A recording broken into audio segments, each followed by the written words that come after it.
Okay, as we begin our next unit, we're going to be dealing with local governments, and in lesson one, we're going to introduce the idea of local governments and how they are created and how they are incorporated and set up. And then we'll move on to how they are governed in some next lectures. But local governments are what are known as creatures of the state. And they are known as creatures of the state because their essential function is to carry out the goals of the state government, and so the state has created these at local levels to really carry out things like police powers, and so local governments are created by states, and all the powers that they have are derived from the state. And so, whereas we have a very federalized system in America at the state and the national level, where there is some sharing of power and constitutional protection of power. At the state level, when you go from the state level to the local level, all of the power of the local levels are given to them by states, and there is no inherent right for local governments aside from what has been granted to them. So it's a little bit different from the kind of federalism that we're used to. But we categorize local governments by the amount of authority granted to them by states. And so we have a couple of different categories. We have a general purpose category where they're granted very broad discretionary powers by the states. And these are municipalities, cities, things like that. But then we also have a limited purpose type of local government, and they have very, very narrow authority to act. And so we have these two different categories. And so general purpose governments, they have that broad authority to act on a range of issues. They control their own spending and revenue and personnel. They're able to establish and modify their government structures. But limited purpose governments, they have little leeway over their revenue, over their spending, over their personnel, over their structure of government, all of that being set by the state. And so there are some examples of limited purpose governments in Texas, like school districts and counties, and we're going to get to all that in a little bit later. But municipalities are the most visible example of a general purpose government in Texas, and so we're going to be looking at this a little bit more in depth. So let's look at municipal corporations. Municipal corporations are going to be a type of local government that has the power to sort of act for themselves, and a municipality is going to be derived from the Roman term municipum, and which means a free city capable of governing its local affairs, independent of Rome, and it has a charter, and the charter is essentially going to be their constitution for their local affairs, and the basic organization and structure of the city is going to be outlined within this charter, and so it's going to really serve as the framework of government in the municipal corporations. You can also find the general powers and the authority of the government and the officials that run that city outlined within that charter.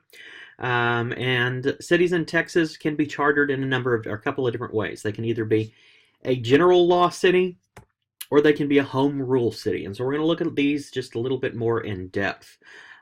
General law cities. If we look at a general law city is defined or it can be defined as a city governed by a city charter created by state statutes. And the state has 7 different charters that you can choose from when you are incorporating your city. So you have to choose one of these 7. So there's only one of 7 ways that you can essentially be governed as a general law city. And according to the Texas Municipal League, about 75% of all Texas cities are under general law, with only about 368 cities operating that other type of government called the home rule city. And so it's going to be the one that you see most of all in Texas on a very large scale. And a home rule city is going to be created by the state legislature as a constitutional amendment in 1912. And any city with at least 5,000 people may be chartered as a home rule city. And a home rule city is defined as a city governed by city charters created by the actions of local citizens. And so instead of actually being governed by statute from the state, you have more power locally to determine how you will formulate your city and the powers and actions that will be taken. And so it affords local citizens a greater range of governmental structure and organization. And they have more authority to pass things like ordinances, and they can pass ordinances that are not prohibited explicitly by state law. So they have a little bit more leeway in governing themselves. They have much more latitude in controlling things rather than having to rely upon the powers granted to them by states, by our state.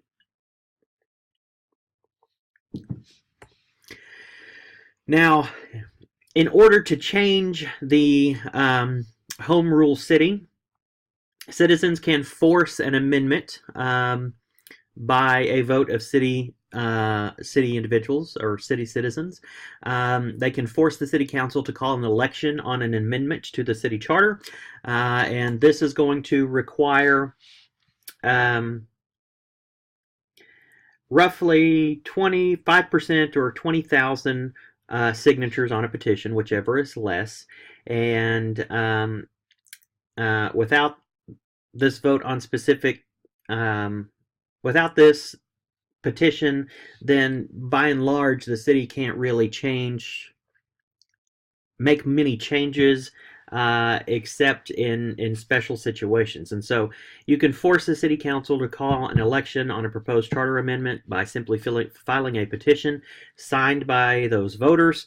And state law allows home rule councils to amend their charters without the vote of their citizens, but only on specific issues. So, for example, if the Texas legislature periodically passes a law permitting city councils a calendar window to change their municipal election date to November, then this can be done without a vote. But by and large, it's going to be a vote of individuals that live within that city to change these things.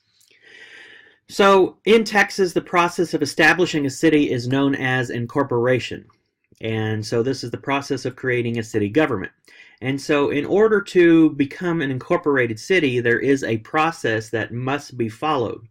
First of all, local citizens need to petition the state and ask to be incorporated as a city. So you have to petition the state to begin with. Second of all, an election is held, and a simple majority of the voters are needed to approve the establishment of a city with explicitly drawn territorial boundaries. Okay, so anybody within that area that will be incorporated has to vote, and there needs to be a simple majority, and there needs to be some explicitly drawn boundaries of the city. Once this is done, the state will issue a municipal charter to the region. But there are a couple of requirements that are necessary in order for this process to go into effect. First of all, you must have at least 201 citizens living in a 2 square mile area. So it's got to be relatively close together, a group of citizens relatively close together. Second of all, 10% of the registered voters and 50% of property owners in that area that is being incorporated must sign petitions asking that the election be held, this election up here at this level. And so when this occurs, and the petition is deemed valid, then the county judge will call an election, and an election will be held. And if a simple majority of the voters vote for incorporation, then the city is granted a general law charter, and then a second election will be held for the election of city officials. And so I hate to say that it's not an arduous process, because it does certainly have certain steps that must be followed, but there is the possibility of new cities being incorporated, and the requirements, are there. I guess it's subjective to when we're looking at whether or not they're very arduous or not. I would suggest that they're not necessarily very arduous to do the process, but I guess that's up to each individual person. Now, there are some limitations. There is a thing called extraterritorial jurisdiction, and this is defined as city powers extending beyond city limits to an area adjacent to city limits. So that means if you are in a city, then even if your city limits end, you still have some jurisdiction stretching outside those city limits. And if you are a general law city, you have about a half of a mile of extraterritorial jurisdiction. So your city limits end, and then you have an additional half mile where you can operate and extend, essentially wield power. As the city's population increases, so does the extraterritorial jurisdiction. And so it can be up to 5 miles for a city with 250,000 people. And so the limitations that occur is that you cannot incorporate a new city within the extraterritorial jurisdiction of an existing city unless the city approves.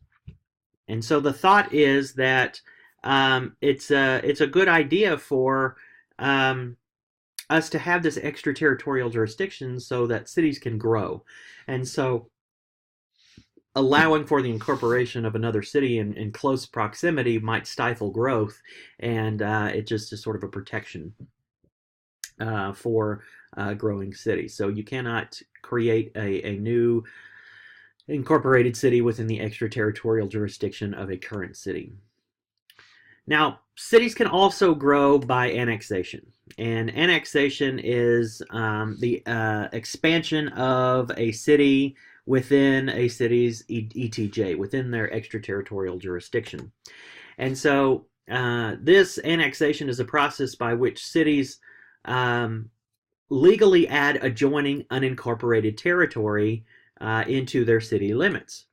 And Texas cities actually have extremely broad powers in regards to annexation, and it can be done by a majority vote of the city council. And when this is done, the people that live in that unincorporated area that is being annexed, they really don't have any say. They don't have much of a recourse in regards to being annexed or not, because they are living within the extraterritorial jurisdiction of an already existing city, and so they don't have a whole lot of recourse. They don't have any say as to whether or not they can or cannot be annexed. And so when annexation occurs, then it expands the city limits, and then the extraterritorial jurisdiction expands outside those new city limits. And so this is a protection for cities and allows cities room to expand as is necessary. And it happens a lot. In fact, in the little town that I live in, Coahoma, it's a town of about 900. There is a tract of land south of town that was going to be developed, and the developer got with the city, and the city annexed it so that the city would provide water and sewer to that area, and they might be a little bit more palatable for individuals who might buy one of the homes that were going to be developed there. So, my little town of 900 is growing a little bit. This new development is supposed to be between 70 and 80 houses, and they are annexing the land to provide city services to these individuals that move out into this region. And so annexation does occur.